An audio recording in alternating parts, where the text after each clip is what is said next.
दूर में एक आदमी खड़ा देख सकते हैं और उसके बाद केविन 11 उसके पास जाता है। फिर उसके बाद हमें पता लगता है वो दरअसल और कोई नहीं बल्कि उसका पापा डेविन ईथन 11 है।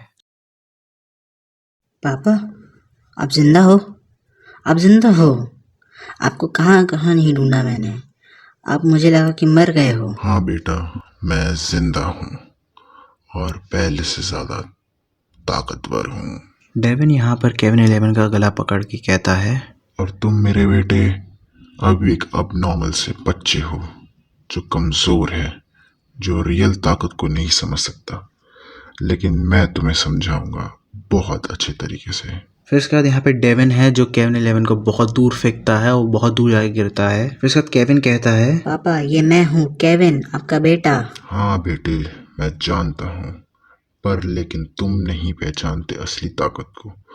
वही मैं समझाना चाह रहा हूँ तुम्हें। पापा, ये पागलपन है, आपको इससे निकलना ही होगा। ओह केविन, क्या तुम अभी नहीं समझे? एज़मत, तुम्हें क्या लगा मैं तुम्हें अपने कार्नेटिक्स को ऐसे अब्जॉर्ब करने दूंगा? तुमने इस तोहफे को तो कबूल कर लिया है, पर लेकिन अब मेरे काबू में आ जाओ। फिर उसके बाद हम इस दुनिया को चेंज कर देंगे, जहाँ पे लोग खुशी से जिएंगे, जहाँ पे लोग मर नहीं सकेंगे। फिर उसके बाद यहाँ पे जो डेविन है वो और ज़्यादा म्यूटेटेड ट्रांसफॉर्मेशन में चला जाता है केविन के सामने और इतनी तरह से वो भयानक दिखने लग जाता है कि केविन 11 वहाँ पे डर जाता है। और फिर उसके बाद जैसे ही वहाँ पे केविन 11 उस पर अटैक करने जा रहा होता है वहीं पे रुक जाता है। और फिर उसके बाद यहाँ पे डेविन बोलता है, ओह बेटी, क्या हुआ? अपने बाप पे हाथ उठाने से डर रहे हो? चलो मैं ही उठा देता हूँ। फिर यहाँ पे डेविन 11 यहाँ पे केविन 11 को बहुत ज़्यादा मारने लग जाता है, उसे बहुत ज़्यादा मतलब डैमेज कर देता है। और यहाँ पे दरअसल जो डेविन है वो रुक नहीं रहा होता और केविन यहाँ पे बचने की कोशिश करता है पर लेकिन बच नहीं पाता। वो कहीं भी भाग नहीं सकता क्योंकि पूरा वो पिच ब्लैक्ड है और यहाँ से वो निकल नहीं सकता।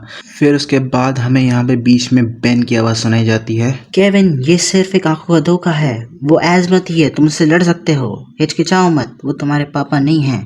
फिर उसके बाद यहाँ पे डेविन और केविन 11 के बीच में फाइट होती है और यहाँ पे देख सकते हैं किस तरह से यहाँ पे केविन बहुत ज़्यादा हावी पड़ रहा है डेविन पे और यहाँ पे डेविन यहाँ पे भी बहुत ज़्यादा मतलब टक्कर दे रहा था केविन 11 को। फिर उसके बाद हम यहाँ पे देख सकते हैं कि एज़मत की आवाज़ सुनाई जाती है, यस यस केविन, तुम अपने पापा को हरा के तुम ये साबित करो कि तुम सबसे बेहतर क्रीचर हो, तुम बेहतर ऑस्मोसियन हो, और मैं यही चाहता हूँ। इस डीएनए को डिस्ट्रॉय कर दो, फिर उसके बाद तुम मेरे साथ जुड़ जाओगे हमेशा हमेशा के लिए। क्या कहा तुमने? तुमने बिल्कुल सही सुना। अगर तुम इस डीएनए को डिस्ट्रॉय कर दोगे जो तुम्हारे पापा का है, फिर उसके बाद तुम एक परफेक्ट ऑस्मोसियन बन जाओगे, टेस्ट सब्जेक्ट जो अलग अलग डीएनए की स्पीशीज को ऊपर एक्सपेरिमेंट करने के लिए बना है।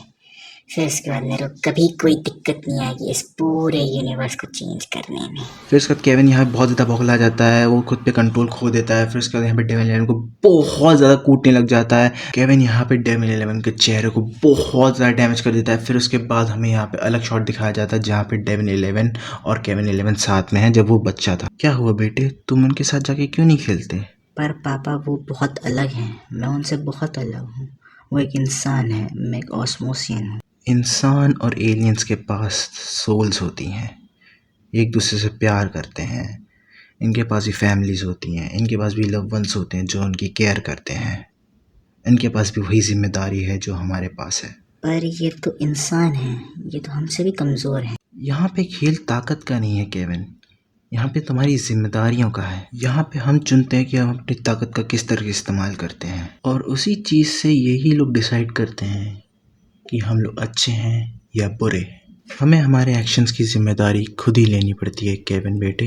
तुम ये कर सकते हो केविन बेटे। फिर उसके बाद यहाँ पे केविन 11 डेविन 11 को मार देता है और फिर उसके बाद वहाँ पे देख सकते हैं कि उसका डीएनए बिल्कुल तरह से वहाँ पे इवेपोरेट हो जाता है और फिर उसके बाद यहाँ पे डेविन 11 की मौत हो जाती है। बहुत खूब केविन, मुझे पता था कि तुम्हें परफेक्ट ऑस्मोसियन अपने बाप से बेटर हो, इसीलिए तुमने उसे हरा दिया और एक तुम परफेक्ट टेस्ट सब्जेक्ट बन चुके हो मेरे लिए, जो इस यूनिवर्स को रीशेप करेगा मेरे नज़रिए से।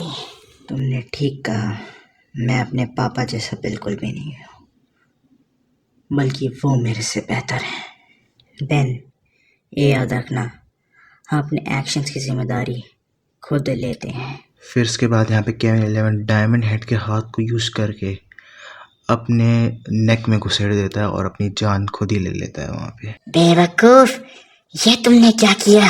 इंसानियत दिखाई।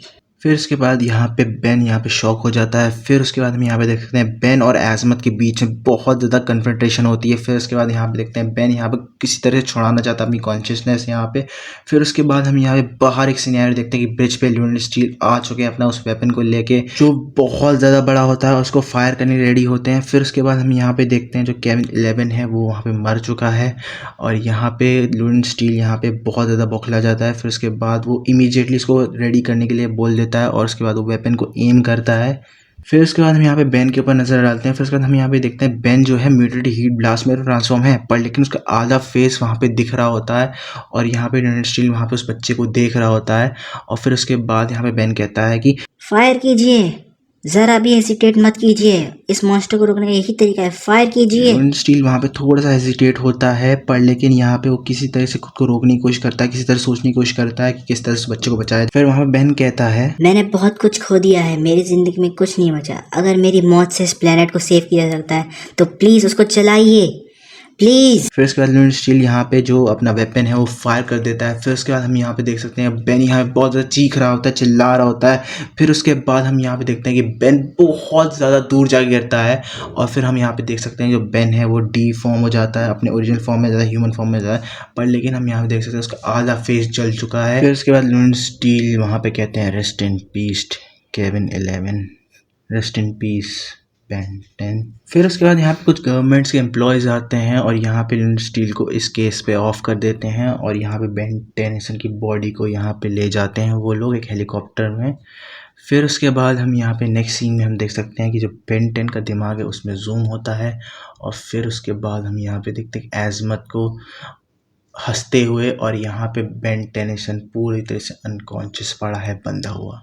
और यहाँ पे एज़मत कहता है, मेरा ये प्लान फेल हो गया, कोई बात नहीं, अब चलते हैं प्लान एक्स पर। सो हे गाइस, ये था कॉन्टेक्स्ट का लास्ट एपिसोड इस सीज़न का और मुझे बहुत ज़्यादा खुशी हो गई। आपने बहुत अच्छा सपोर्ट दिखाया है सीरीज़ पे। हालांकि कुछ वीडियोस पे आपने बहुत ज़्यादा कम सपोर्ट दिखाया है, पर लेकिन चलता है, ये ऊपर नीचे चीज़ें चलती रहेंगी।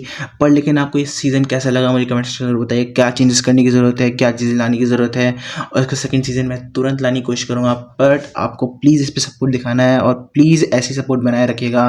और अगर आपको ऐसी और वीडियो चाहिए तो प्लीज़ कर दीजिए वीडियो को लाइक, चैनल को सब्सक्राइब। मैं मिलता हूँ आपको नेक्स्ट वीडियो के साथ, तब तक के लिए इट्स हीरो टाइम।